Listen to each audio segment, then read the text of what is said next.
In Chicago, Democrats are hearing from plenty of Republicans who are not supporting their party and not supporting Donald Trump in 2024. Among them, former White House Press Secretary Stephanie Grisham.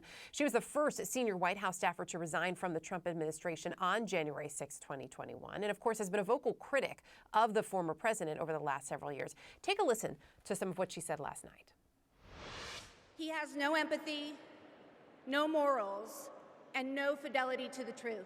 When I was press secretary, I got skewered for never holding a White House briefing. It's because, unlike my boss, I never wanted to stand at that podium and lie. Now here I am, behind a podium, advocating for a Democrat. And that's because I love my country more than my party.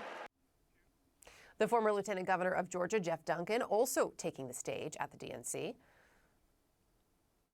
If Republicans are being intellectually honest with ourselves, our party is not civil or conservative.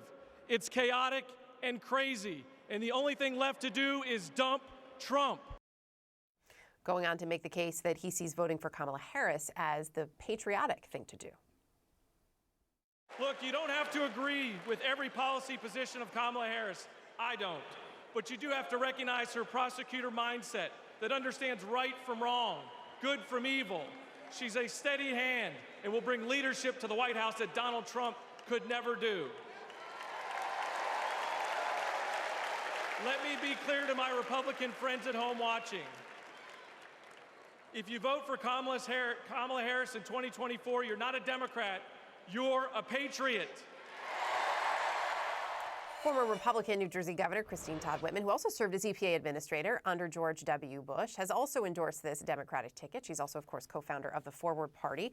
Governor, good to see you. Thanks for joining me at this hour. You actually came out a couple of weeks ago as part of a large chunk, as we saw, of Republicans for Harris to endorse the vice president in her bid. And at the time, you noted that Donald Trump's policies don't make sense. Are you seeing policies at this point from Vice President Harris that do make sense for you, and why? Well, I am, because I'm seeing policies and drive and focus on the things that matter to people in their homes. It's recognizing the average person. It's talking about providing the kind of services they need, improving the economy, understanding that there's still things that need to be done. I mean, this convention has been something that, to me, has reminded me of the old Republican Party. We used to be the party of people. We used to be a party that wanted to keep government out of people's everyday lives. We used to be a party of hope and talking about how great our country is. And instead of what we're seeing from the current, it's not a party, I do believe it's a cult of Trump, it's not a Republican Party anymore. All we're hearing from them is, I'm going to take things away, basically. They try to pretend it's something else, but it's not. I'm going to ensure that I'm going to be a dictator from day one or on day one, doesn't matter. I mean, he's said he's not going to accept an election unless he wins. The Republican Party used to be a party that respected the Constitution and upheld the rule of law. You noted that this reminds me of your old Republican Party, the former Republican Party. Is that what you're hearing from fellow Republicans who are not supporting Donald Trump, that they feel at home in this Democratic Party that they're seeing on their screen? I don't think any of us would say we're totally at home. We're not. I mean, we're not going to agree with everything. I don't agree with everything that's going to be happening. But what I do agree with, and what I think Republicans have always believed in, is the rule of law and the Constitution. That's what makes this country great. And Donald Trump has no respect for either of those things. Constitution's an inconvenient document, and he can do anything he wants. The rule of law does not apply to him. That's wrong. That's not how our country functions. And it's not what we want in the White House. Senator J.D. Vance spoke with my colleague Jake Tapper yesterday and was talking specifically about the record of Kamala Harris. Take a listen to some of that moment, if you would. I would love for Tim Walz or Kamala Harris or anybody else to say that during the 3.5 years that Kamala Harris was vice president, here is the thing that she did to make groceries more affordable. Here is the thing that she did to make it possible to raise a family in this country. Or here's the thing that she did to secure rather than open up the border. Because they can't talk about Kamala Harris's record, they're creating a phantom of Donald Trump's leadership. The Donald Trump that I know and that the American people know, I think, produced really good results for the American people. It's a record to be proud of, and a record I'd like to get back to, frankly, because it was good for the American people.